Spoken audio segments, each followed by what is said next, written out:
Aba, meron na nagdeklara para sa 2028 elections.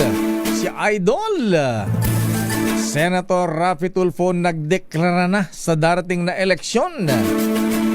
Anong deklarasyon na Raymond? Tatakbong presidente o vice-presidente? O barangay chairman? Ay. Aris number 28. Raymond at pass, please come in. Raymond. Mayor Mistaya, nagdeklara na nga si Senator Raffy Tulfo para sa kanyang paghahanda sa 2028 election. Ngunit ito ay hindi para tumakbong presidente o vice-presidente, kundi para sa kanyang re-election bid bilang senador.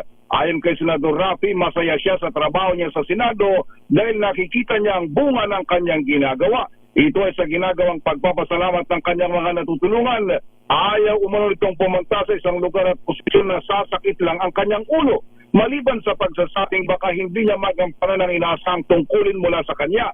Bagamat aminado ito na may mga pribadong individual na kumakausap sa kanya ngunit malinaw ang kanyang sagot.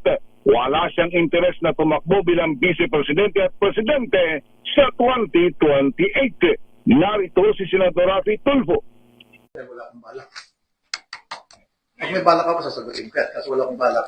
Sasagutin niya. That's as of today, sir. As of today, as of the future.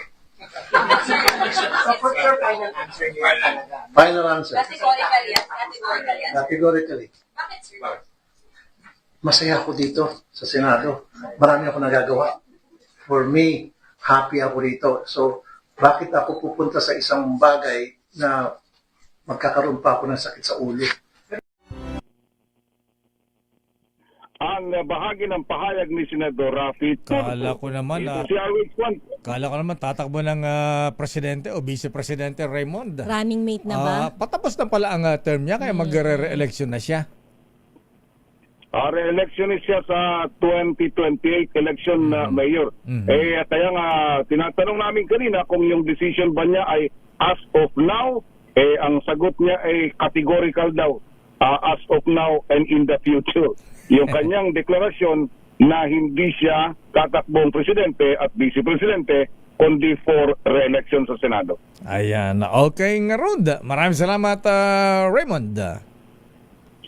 Ito si RH20, Raymond Paz para sa DCRH, una sa Pilipinas, una sa Pilipino.